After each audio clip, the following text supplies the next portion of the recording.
Okay. All right. Alan, the train, my colleague and friend, as someone who's forged strength the hard way in the Marines and now sharpening that iron even more in startup world.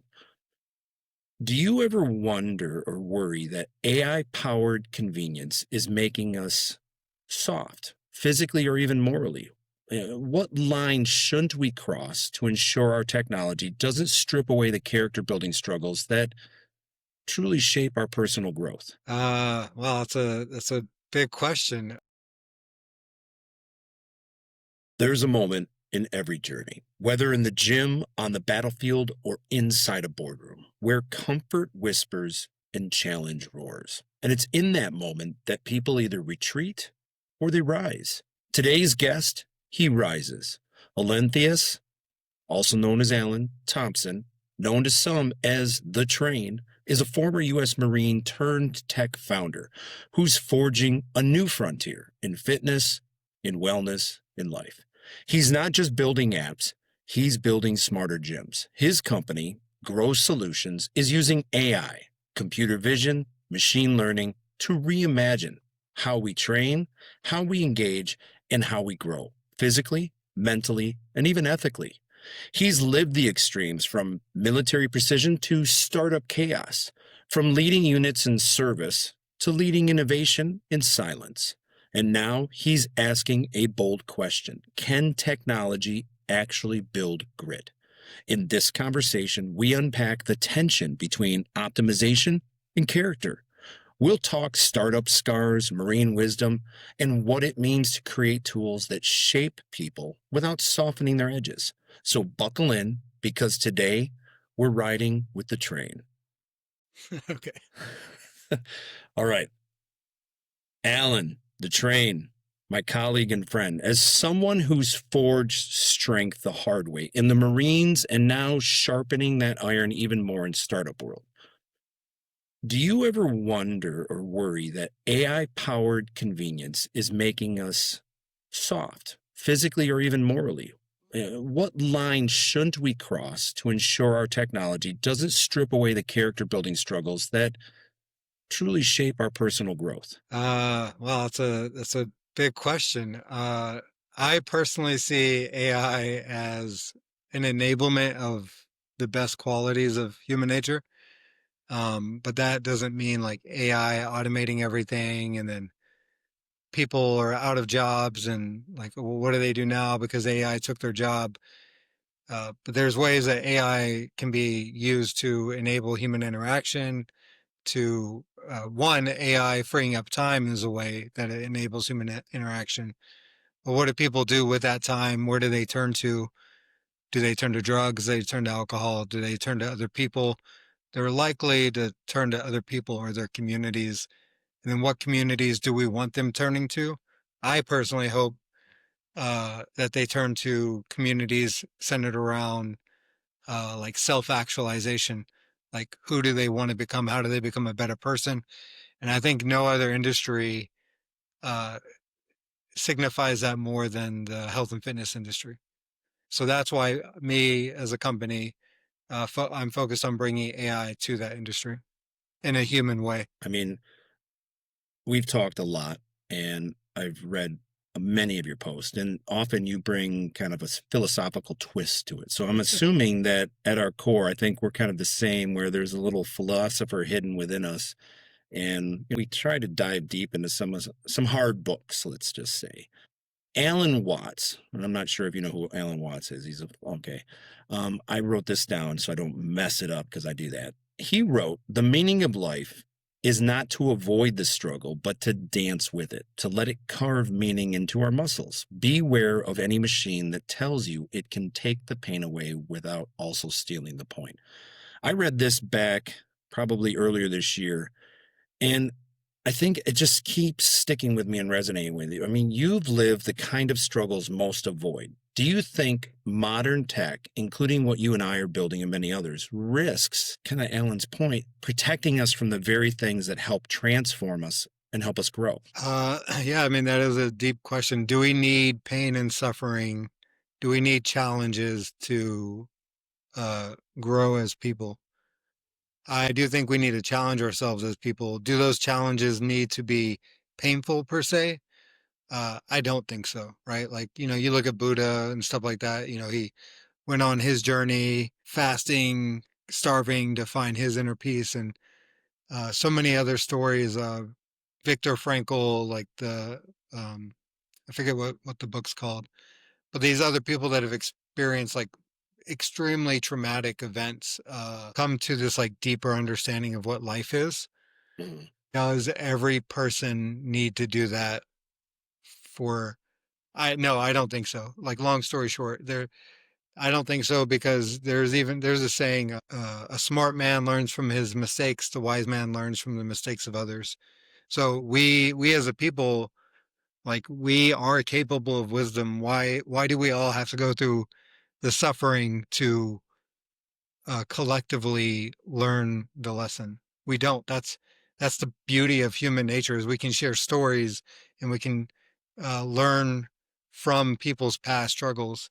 Now, I actually had this conversation with my wife around this like same theme, right? Because there's a difference between being told a story and like logically understanding it, and experiencing it and deeply emotionally feeling it and resonating with it. Right.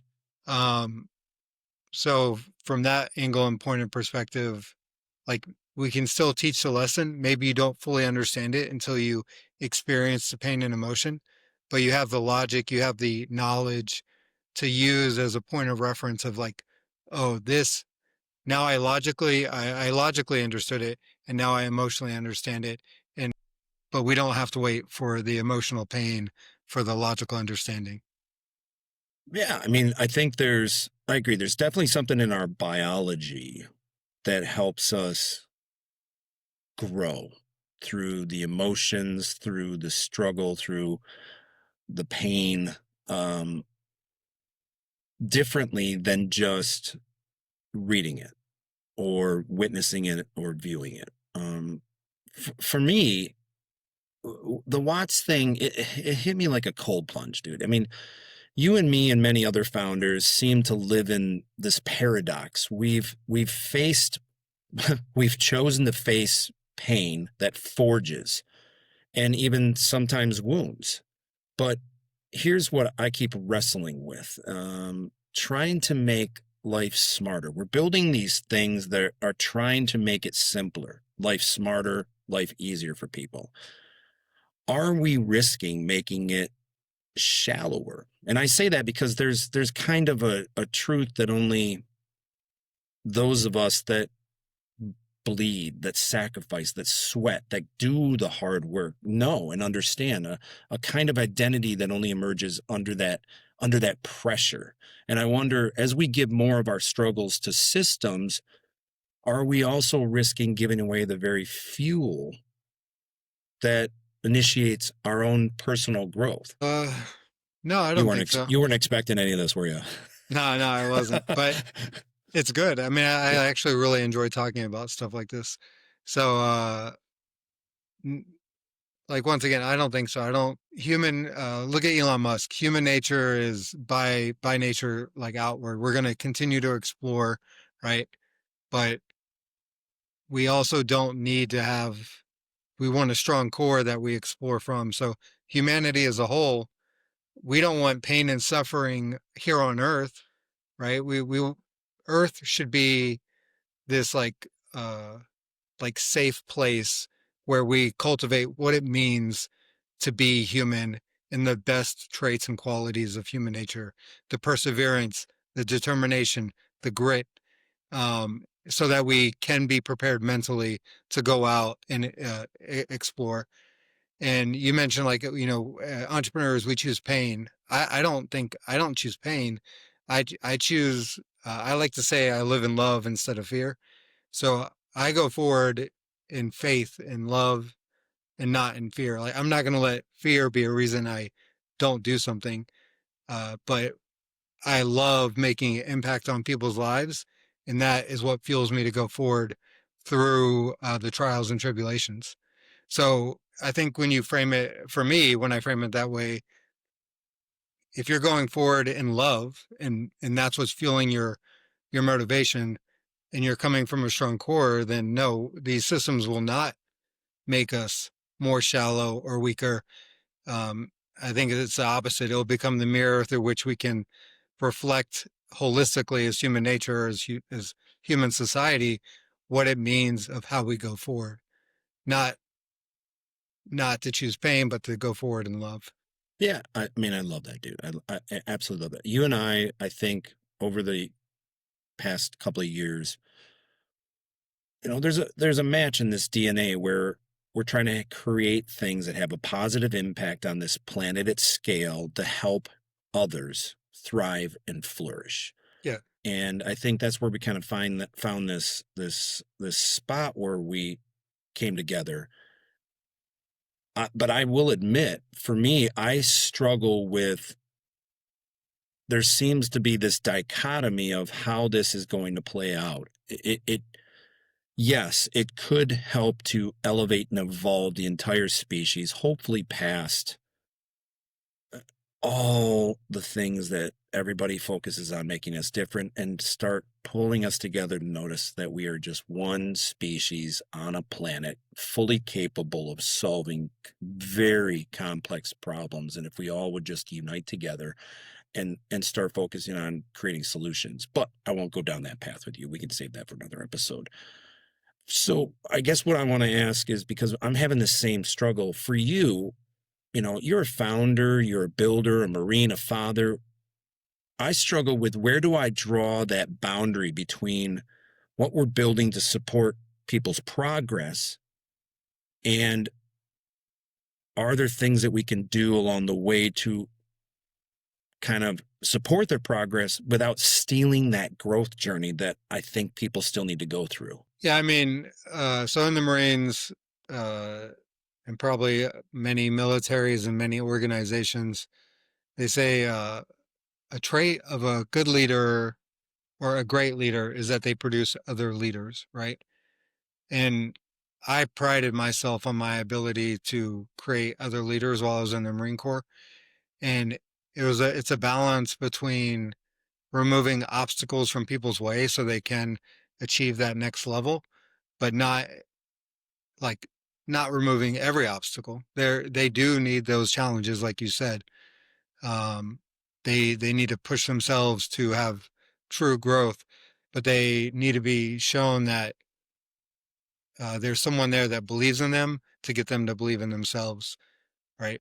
So, uh, yeah, I mean, I guess that's kind of my view is creating and replace great leaders, create other leaders. Great people create other great people, right? So, uh, I think AI is just a tool to do that for where great people will step up. They'll use AI as the tool that it's meant to be, and they'll build stuff that will help people become better people. Well, let's pull on that thread. You talked a little bit about Marines and, startup and identity.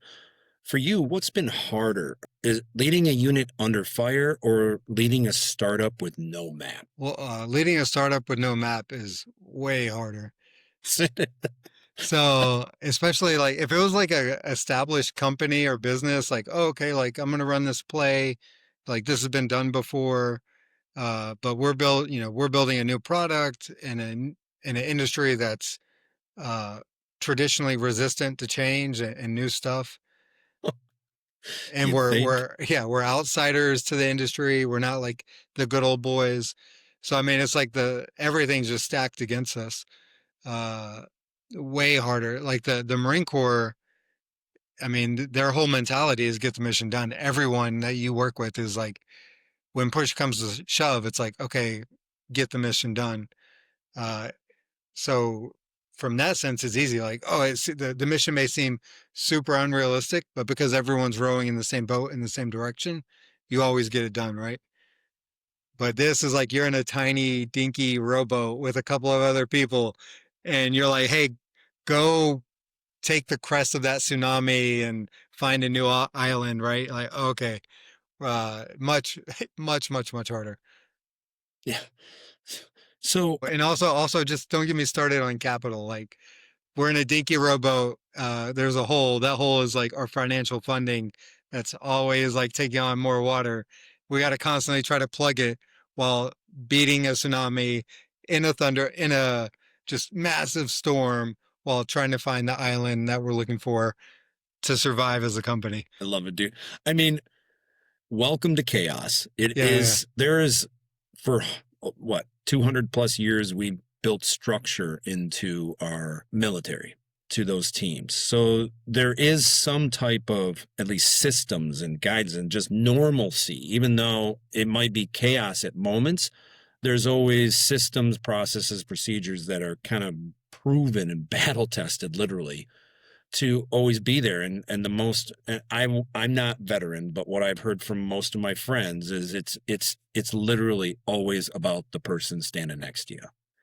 And you know, when you get in out into startup chaos, it's a little bit of a culture change. And as you, as the founder, CEO, president, chairman of the board, whatever you want to call it, you're the one that sets that culture, yeah, that drives that culture. The In the military, there is no such thing that I'm aware of as remote. Everyone's co-located right next to each other pretty much most of the time. hmm You and I are serving now in a new world where a lot of our teammates, our teams, are all remote. How are you battling? Because I'd love to learn if you've got a trick. Keeping the fresh innovation and creativity that is so needed in startup world, especially tech, with remote teams. yeah. I mean, it's hard. I think there's a reason why you look at cities like San Francisco or LA, where they have these tech scenes where it's densely populated and people still like the it's really important to come together in a physical space. There's a book that I read in the military, Robert Kaplan, The Revenge of Geography, where the main takeaway of the book is that no matter how advanced military warfare gets, there'll always be a tie to the importance of geographical strategy. Um, so essentially, always a tie to the physical world. And I think that's true for startups as well. So kind of going back to the San Francisco thing, there's the reason those areas succeed is because talent is tied to that location and it's easier for them to like live in close proximity and make magic happen, if you will. So doing it remotely is more difficult. It's more difficult to build a culture. We are a remote team, but I try to limit like at least the scope of our remoteness, Mhm. keeping people locally here to San Antonio and Austin. That's worked out really well, and we still get together. We were getting together every quarter, but now we're going to do it every other quarter because my co-founder is temporarily in Europe. Um, but yeah, Is that Nick? yeah, Nick, yeah, yeah, Okay. Well, now that you bring Nick up, I'm curious because I've heard the stories, and you initially wanted to do something for climbing gyms. yeah. And I think you said something about a conversation with Nick where you decided to pivot. Walk me through where you kind of, well, we're not going to do this, but we're going to go after this market. Yeah, so I guess for your audience, I fell in love with rock climbing while I was living out in Japan. After I got out of the Marine Corps, fast forward a couple years, I decided to move back to the States, and we moved to San Antonio. And San Antonio is a huge city, but there's only two climbing gyms in the area. So I was going to open a climbing gym and just demolish the competition. And while I was in that process, I found out the competition was going to increase over the next couple of years. And I knew that I would pretty much have my knees cut out from underneath me and uh, be back at square one, essentially in a 2 to 3 year time span. So I came up with this computer vision idea for rock climbing. I came up in a conversation with my climbing buddy Nick, and then he asked a ton of questions. And at the end of it, he's like, "I think I can build that." And I said, "Okay, that's good. What do you do?" I had no idea what he did. and I found out about his background. And then from there, we kicked the can around a bit, and he kind of looked at the tech side a little bit more, and I looked at the market uh, side more, and realized that we it would be a better fit in regular gyms. And then from there, like once we identified like big box regular gyms, uh, I was like, well, if we do that, we could do this, and if we do B, it will lead. I could make C happen, and if we do C, I could make D, and then E happen. And once it Always got the to, planner. yeah, once it got to E, I was like, man, I'm super pumped about this. I'm going in full time. And so that's what I did. I led with love. Made a leap in love. I didn't lead with fear or worry about the pain. I saw a vision. I saw a path of execution. I saw value that we could deliver, not just for the products and groups along the way, but for humanity as a whole, what I think we can do. So yeah, I jumped in and then started leading. So you kind of stumbled your way into this opportunity, which I'm thankful for because I think what you're doing in this space is not only revolutionary, but could be disruptive. But you bring up rock climbing, and I don't know what type of rock climbing you're doing. Don't you also fly planes? I want to. So like on my Oh, LinkedIn okay. post, I mentions aviation. I want to get my pilot's license, but it's just a matter of having the time to do that. Yeah, the time. That's Yeah, damn. 1,500 hours, isn't it? Yeah, damn time. I Need want more. it too. Adam's finally 75 years old and he's flying a plane. Took me 20 years. You know, do I have to imagine because I've got other buddies who are base climbers and free climbers and rock climbers, and they tell me that there are certain things about those, call them hobbies. I don't want to call them hobbies. This is something you do that influences the way they think about business. For you, do you find yourself using rock climbing analogies or things when you're out on the face of some cliff and it takes some courage and some some grit to keep going? Do you find things that help you solve problems at work? I mean, part of the reason I love rock climbing is because you're just constantly solving problems and your body is the key, right? So you got to become really self-aware of what is going on across multiple dimensions. I mean, even like very little things like, oh, like rotate your right foot, big toe 2 degrees in to, little, it's very nuanced and very technical, and I love it. So I'm always using my brain while I'm climbing, while getting the mental, mental stimulation as well. Uh, and then Is it just almost in, like meditative when you do it? yeah, I would say so because everything else tends to fade away, and it's really just you and the wall or the mountain, whatever it is, the obstacle that I you're never thought about it like overcoming. that. You better be present. Yeah, you have to be present. Yeah, exactly. So especially for a mountaineer, like what you're talking about sounds like mountaineering. Now instead of a rock wall, you're taking a mountain cliff or the whole face of a mountain to reach the summit. And we use mountains a lot in our imagery and our branding as a company, given that Nick and I's background is in rock climbing and it's so near and dear to our hearts. And really just like like throughout human history, the symbol of the mountain, right? Like I got mountains back there, right? Is Yes. mountains are just things to be overcome, and they just require a certain level of um, grit and like you said, grit, determination, perseverance, planning, training. Um, yeah, so very yeah, I love rock climbing. And then I got over, you can't see it, but to the right there, I got a, if you don't climb the mountain, you can't see the view. So Do you feel sometimes that we're in moments that give us false peaks? moments that give us false peaks. You know what a false peak is, right? No, what is a false peak? Where you're climbing and you think you're getting to the peak, and then you get to the peak, and then you look and you've got an entire another mountain behind it that Uh, actually is, it keeps going, and that's the peak over there. And you're like, God dang it, this is going to take weeks. yeah, well, I mean, that's where the grit and perseverance come in. I do think like mental expectation plays a big role in how well people get through trialing times. So, for example, when I did boot camp, mentally I prepared for hell. I was like, okay, all hell is this going to be absolute hell for me? And then I got there, and it was not as bad as I was imagining.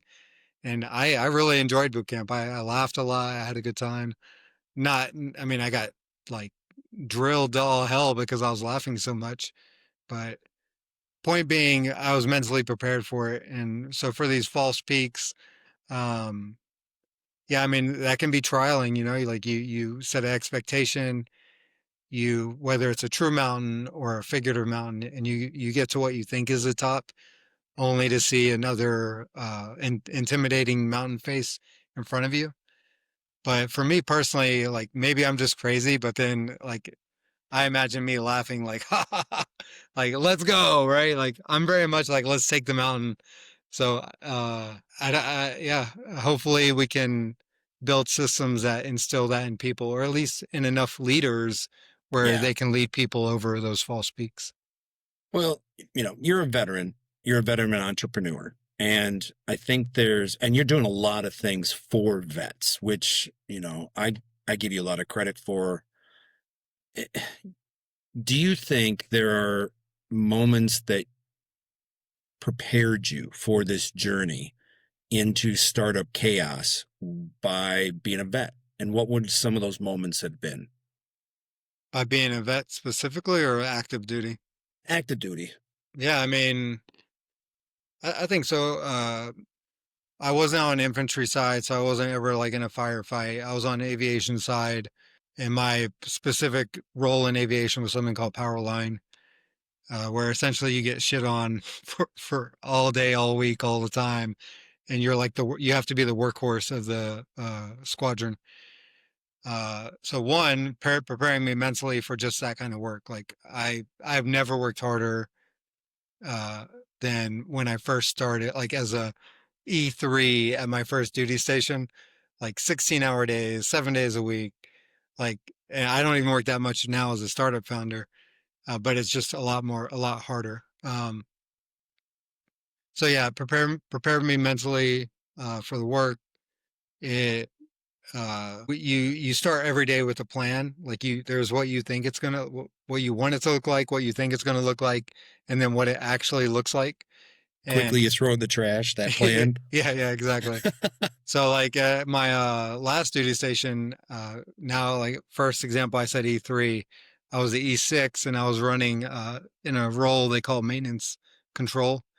And I was a very, very large training squadron, the largest for the Marine Corps at the time.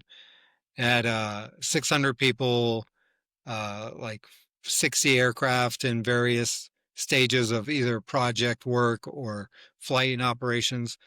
So my role as a maintenance controller was to coordinate all that, the flight and operations, the maintenance, scheduled maintenance, the unplanned maintenance, the long-term projects, like just a lot of stuff happening at once. And being able to manage all that, like 1,000 points at once of what needed to happen at any given time, definitely prepared me for this role as a startup founder. Because I would go in every day I'd go in an hour and a half early, come up with a plan. This is what the day is going to look like.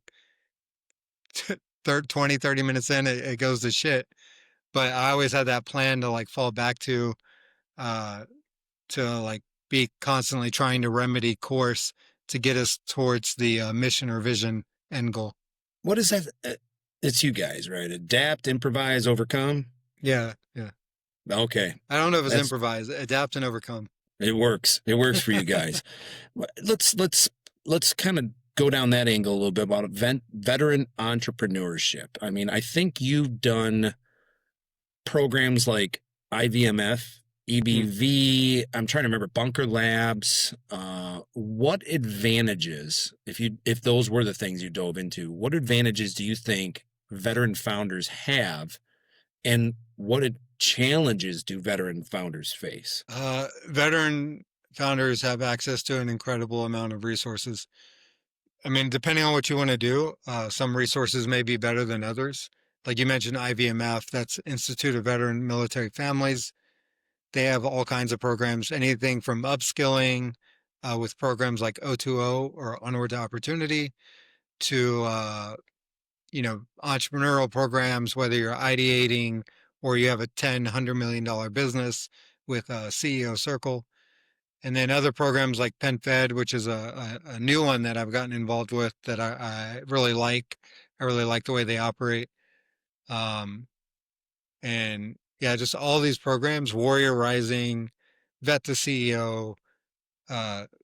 Just so many programs out there to get involved with. And because veterans are, especially veteran entrepreneurs, are such a small community, like you can get involved with all of them and find resources that suit suit you best across all of them. They all want to like see you succeed because that goes to their story uh, and helps them get nonprofit funding and stuff like that. Uh, and then, here in Texas, you can start a business for free as a veteran, pretty much like filing fees waived. There's a lot of companies that are willing to give veterans like in-kind donations, legal services, special pitch competitions just for veterans. So now instead of competing with a much larger segment of the market, you can go to these veterans focused events and compete with a more narrow segment, which is good. And then what was the second portion, the second half of that question? Are there certain challenges that maybe veteran entrepreneurs face that civvies wouldn't? I guess it depends where they're at in their like journey. If you're a veteran entrepreneur and you're starting a company like right out, you, well, I don't know. Like IVMF, they do research. They said that most veteran entrepreneurs tend to start businesses 10 years after they've been out. So they have corporate experience already or some kind of like education under their belt now if they didn't have it before. And they're a lot more mature. So let's assume that they're 18, went in 18, got out 22, they did school 26, and then got some corporate jobs. And now they're in their mid 30s and they're like, you know what? This just doesn't resonate with me like the way the military did, that mission, that vision. I'm going to start my own thing. So for those type of veteran entrepreneurs, I think they're really well positioned to succeed. For veteran entrepreneurs that like me, I jumped into entrepreneurship right after I got out. Like I knew that was the path for me. Maybe it's because I have that like I'm going to take the mountain mentality, and I was looking for a next mountain. But yeah, I think it really just depends. I can't really say. But if anyone listening wants to reach out to me, feel free to, and I can answer any specific questions they may have. Where do you want them to reach out to? I'll put it in the description. Uh, LinkedIn would be best. Okay. And my name is Alanthius. I'll be the only one. I'll just put it right in the description. Yeah, So yeah, your nickname, the train, yeah, dude, there's yeah. got to be a story there. What's that about? Nah, not much of a story. Just pretty much my guys. I came into a squadron. Well, actually, every squadron that I went into was, from my point of view, fucked up in some way. Like they were not doing something as good as they could. And so I would come in, I would bust up the good old boy groups. I would pull people's head out their asses and hold them accountable to like what I viewed the standard as. And one of the squadrons was like that large squadron. Before I was in maintenance control, I was in the power line division, and I got put in charge like after 1 week of being there. Throw the new Uh, kid at it. yeah, yeah. So I was like, okay, well, and I start going at it, right? I'm a doer. I'm not a complainer. So I start getting it, and I'm telling these guys like, no, we're gonna do this. We have so much manpower here that there's no reason that we can't have like a cushy life, right? I was like, we need to do this, this, and this. Like, get our training and qualifications up. We need to do this, and we can implement a culture of fitness. We can start rotating people out during work hours to do this and that. and just all this different stuff like cultural stuff. And they're like, yeah, no way, it's you don't know, like you're new here, you have no idea. And I'm like, oh, you guys don't know me. Like I once I set my mind to get shit done, I get it done. So That's awesome. And that's so they just started calling you the train. yeah. Eventually, like because I put in the work, and they realize like I'm not stopping, and then eventually you get buy-in not only from my subordinates, but buy-in from my peers at my same level, buy-in from my supervisors, and like essentially I got buy-in across the whole organization, and the training uh, like structure and culture that we created within the division expanded out to the whole division or the whole squadron, and that's why I got placed in maintenance control. Show off. Quick riser. Damn it. Yeah, Should be more like the rocket. Forget the train. Here's the rocket. yeah.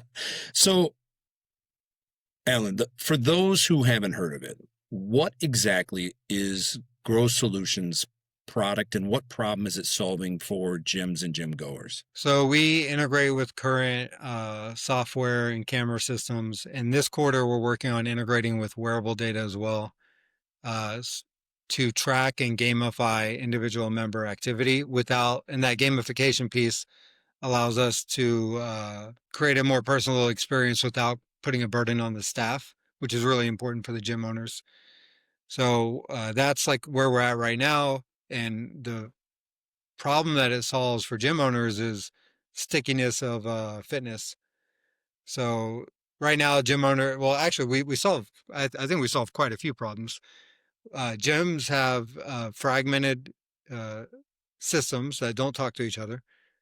So we come in and we integrate the pieces that streamline their workflows and help them create a 360-degree view of their facility and their member. And then with that gamification piece, there's no extra burden on staff. So now they have a system is essentially operationalizing AI for health and fitness. Okay. You brought up gamification. How, and we've talked about this, but for our listeners, for you, how does gamification actually make someone more likely to hit the gym regularly? Well, I mean, there's plenty of studies that show that gamification creates stickiness and whatever it is, whether it's like a learning app or uh, Well, how is Grow Solutions weaving that in? I see. Well, right now we're starting with like simple rewards. So we integrate with these systems, and we know that the member's goal is strength and conditioning. They want a bigger chest, right? Something like that. But then let's say they are always just doing cardio. That's not really aligned with their goal. But then we do see that they're doing bench press 3 days a week, or 2 days a week, whatever it is. And we're like, okay, that aligns with their goal. They automatically get rewards issued to them through the platform that they can then redeem for, uh, like I don't know, like a protein shake at their gym's bar or something like that. So that's how we're starting out.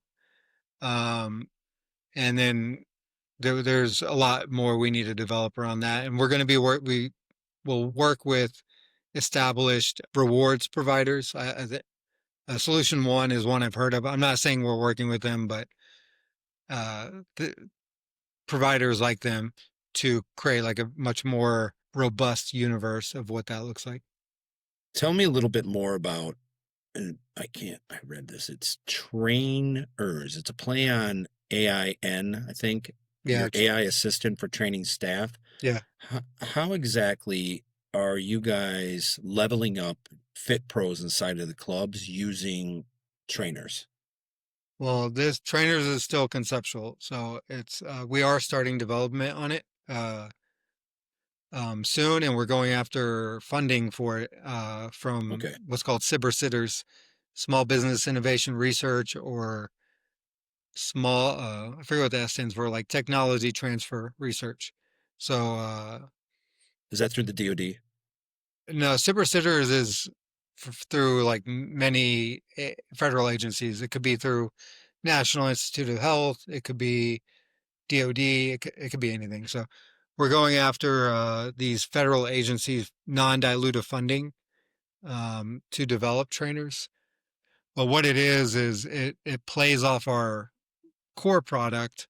When we see a trainer or staff interacting with a gym member, to automatically queue up a device that the trainer has on them to transcribe that interaction. And then it's the AI is looking during at that interaction uh, for like SOP compliance. Are they delivering knowledge that's in line with like the most recent certified body of knowledge type thing? So it's essentially like a risk mitigation tool, a QA/QC tool. And then we also want to develop it in a way where, uh, like, say we know the trainer is going for a certain certification, we can then monitor that interaction to allow them to earn micro credits that can be applied towards that credentialing to Mhm. accelerate them through training pipelines. And we obviously believe this has a lot of potential for healthcare. So, Well, almost anything because you're using, I'm assuming you're tapping into the cameras in the room and maybe the device on them yeah, to gather data. the cameras to like know that this interaction is happening, and then a device that they have on them could be their device or ideally a company device. Um, And it would send nudges maybe to them to help even guide the conversation in different areas that would yeah, help benefit behavioral changes in that prospect, yeah, we can already do that now. So we can already uh, by having a 360-degree view of the facility, the member, uh, we are already delivering nudges of like, hey, this is how you should interact with this member based off their workout history, their assessment, or whatever it may be. We just aren't transcribing those interactions when the staff goes and engages with them. Well, now that you bring that up, because I can feel it through the earbuds with the audience on some of them, and I'm sure you've already hit obstacles about this in AI and privacy. I mean, your solution uses AI and computer vision to track activity inside of facilities, inside of places. Some people find that futuristic or maybe even a bit invasive. How do we, as a community who are building these tools, maybe, how are you also ensuring this technology feels more like a helpful coach and assistant rather than 1984 Big Brother stuff that we hear constantly when we start talking about this stuff with people? Uh, we take privacy and security very seriously. I think the like in the U.S., they don't have data privacy and rights as a constitutional right, but in places like Sweden and other places in Europe, they do. Mm. I tend to lean more towards that. I take my data very seriously, so we uh, we take privacy, security, and data rights very seriously.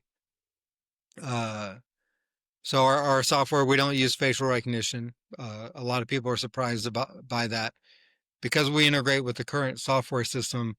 We're using that check-in moment as the moment of truth to then tag that person and track them through space and time of what they're doing. Uh, and we're not storing any video to a record of permanence. So there's no writing of video to long-term storage anywhere. So uh, and then of course we follow all the basic security stuff, rules-based access, encrypted in transit and at rest data, like very standard encryption policies. And then we're going after, because we do have a DoD focus, we're going after things like CMMC, which is like cyber maturity, something essentially saying we take cybersecurity very seriously. So we're going to protect your data. I'm trying to get Stephen Webster, the CEO of Sensei. Hmm. Him and I have had back and forth on LinkedIn and some posts and emails for the last couple of years. I'm going to try to get him on the show, but he's been on this same journey for about the last decade where his technology with computer vision and in particular movement tracking uh, is pretty impressive. Um, Now it's similar, but not the same as what you're attempting to do with Grow Solutions. I'm hoping to kind of unpack. I've heard him on certain podcasts. I've read some of his posts. It's the same dilemma where there are still a swath of the population who look at what we're attempting to do and just maybe, I don't want to say they're ignorant, but they just maybe don't get the total benefits. So I'm going to maybe kind of walk through how I think this would work in a normal fitness center. And then please feel free to jump in at any moment and ad lib or add some context, because how I look at turning those cameras on inside of a vision center or vision center. This is what you get when you own eye care practices, people. You keep constantly thinking about vision centers. But inside of a fitness center, instead of you and I having to create technology that attaches to equipment to try to measure and gather data, if we can take a camera and hook it up to a computer and train that computer how to use that camera as something that can capture data in the room down to the point where it knows Bob just entered the facility because of Bob's shape, Bob's gait, Bob's whatever. Bob's carrying his phone. It can track based on heat maps that that's Bob because Bob's got his phone, and it's tracking Bob throughout the facility and being able to capture all of this data without anybody having to record it or write it down, or Bob being interrupted to have to record it on his phone, even to the point where it knows Bob's form on a low row, and it's correcting Bob in real time through maybe he's got his earbuds in and saying, Bob, you need to kind of straighten your back out a little bit more while you're doing this and maybe squeeze a little bit harder.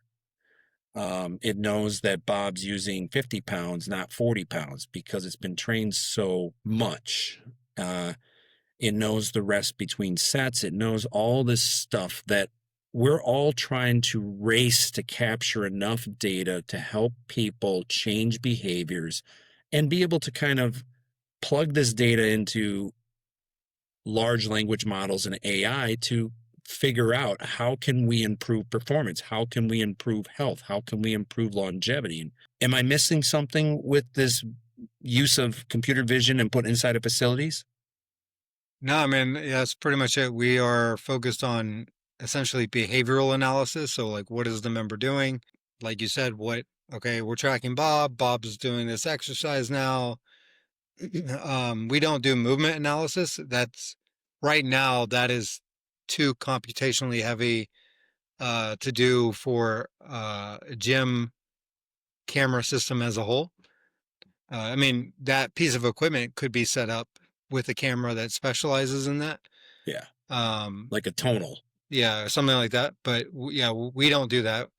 Uh, so yeah, we're tracking Bob. We know Bob's using this exercise machine. Over time, the AI has gotten good enough to know, like, okay, this is what the machine is. This is like the weight that Bob's using, and because we're integrated with Bob's wearable data, and we have previous past history, we can really dial it in. Like, yes, that we're confident that that is the weight that Bob is using, and based off Bob's exertion or output, or I forget what Whoop calls it, stress score or something like that. Fatigue. Biometrics. Yeah, Yeah. based off his biometrics, we'd be like, okay, yeah, Bob is not in the right physical state to be doing this. Hey, Bob, like, I know we know this is on your agenda today, but you're kind of like outputting pretty low, or things like that, you know. I want to take a leap forward and think about you and I have talked about this. Now we put some smart glasses on people, Mm-hmm. and that same technology a year down the road with smart glasses where there's some earbuds in your ears or something you can hear. And I have, because I have my choice and my preference, I'm sitting there maybe doing a bench press, and I got Arnold as my AI trainer scream it at me because I like to be screamed at because it knows through my behavioral psychology and all that and how I actually respond. I don't want someone to go one, two, oh, good job. All right, five, six, keep going. I want Arnold going, you can do better. But without the technology you're working on, we're not going to get there. And I think everybody wants to get there. Yeah, I mean, it takes a whole ecosystem. I mean, we're talking to multiple players in the space. I've talked to Steven before, Webster. I'm familiar with the Sensei and what they're doing with movement analysis. And, I think there's a place for that. And I think, what they're doing is different than what we're doing, and we can work together. And then I talked to another company, I can't say who, but they specialize in wearable data integration and harmonizing that data. I don't want to, even though we're beginning wearable integration now, it's really for our like own internal study and familiarization. Yeah, so we're not going to, it's NDA people. NDA, we're not going to talk. Yeah. So point is, we're looking for all kinds of players to work with. The Meta Glass idea, like, yeah, I think that makes a lot of sense in the gym of the future where you have this smart AI enabled facility where we're run by Grow, where it's able to tell you the operational and member 360-degree view.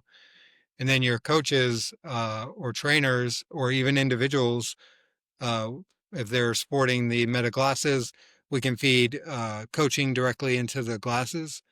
Or if coach, trainer, they have the glasses, it runs a Sensei on the Meta glasses for movement analysis. Mhm. And then all that data creates a deeper view of the member. Yeah, I'm excited about the path we're taking, the future that's laying out before us. I mean, there are some challenges and some hurdles along the way, and one in particular is, of course, educating the public and people and getting them up to speed. I say the public, and because I'm separating them from you mentioned earlier the frustration with operators in the fitness space. They you've seen I talk about it often, I write about it often. They are stuck in an old playbook, and many are struggling with even considering how technology can improve things, how it can enhance things, all of that.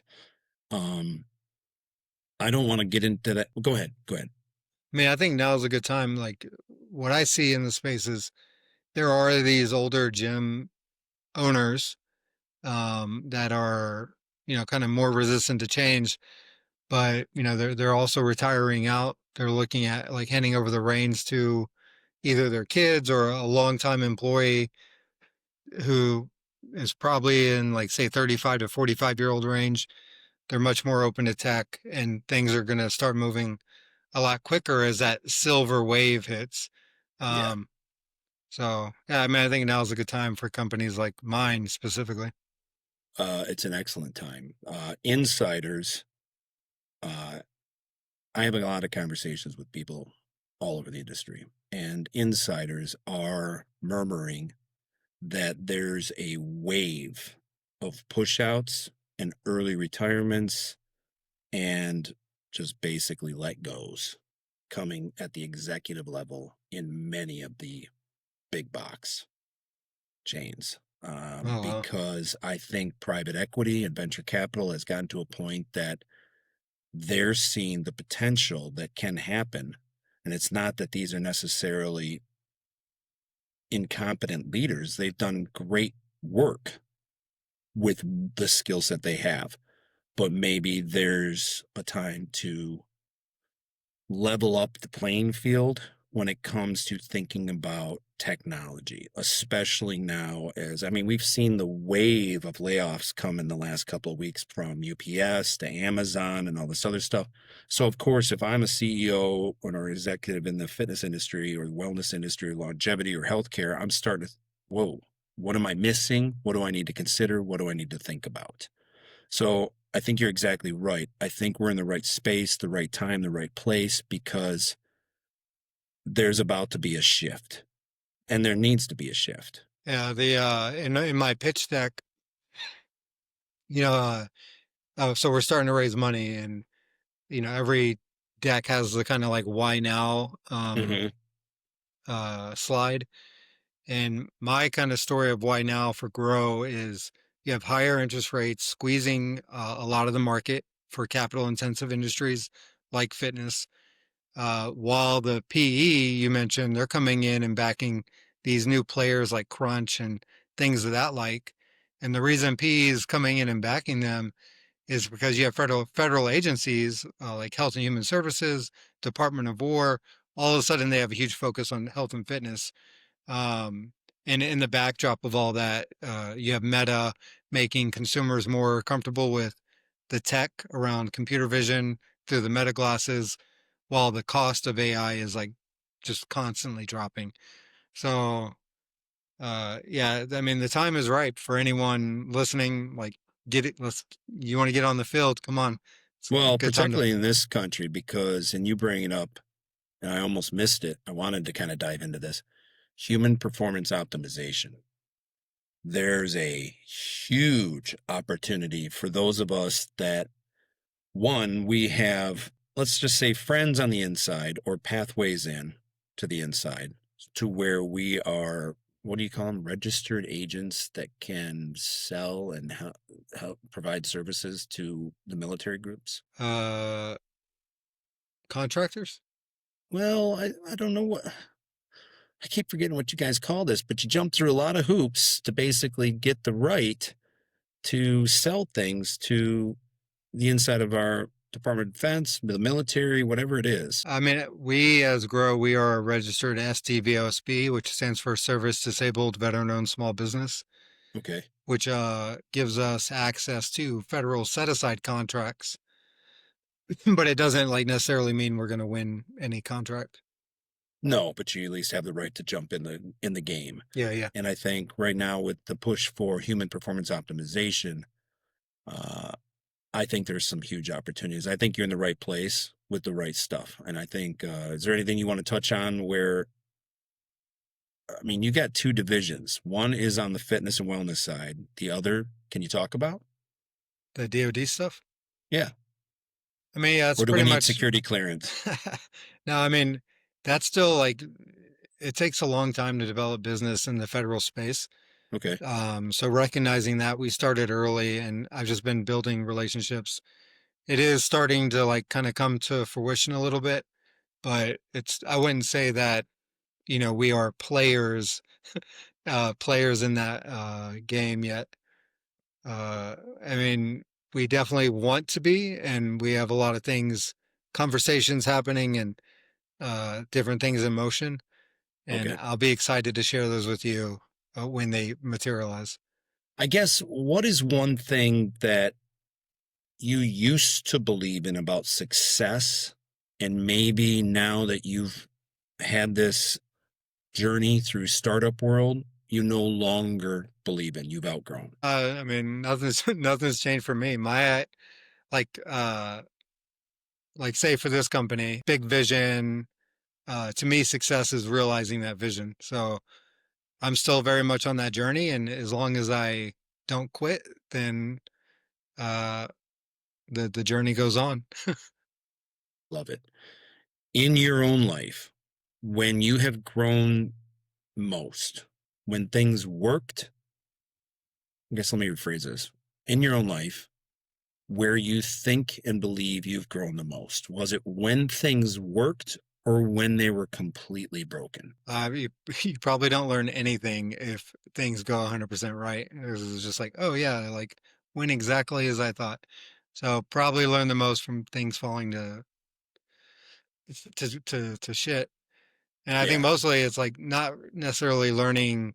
You might learn something externally, but I think when things fall apart, you really learn about yourself more internally. Like if I don't know if that makes sense, but no, it completely makes sense. I yeah, mean, I think it's no different than exercising or working out. It's in the discomfort where growth occurs. yeah. That there's no way we can truly grow when things are just easy. We're not challenged. So I think most founders, most successful founders, they have this growth mindset and they put in the hard work, they put in the sweat equity, They're willing to take sacrifices. They're willing to take, educated, necessary risks, and they just get it. And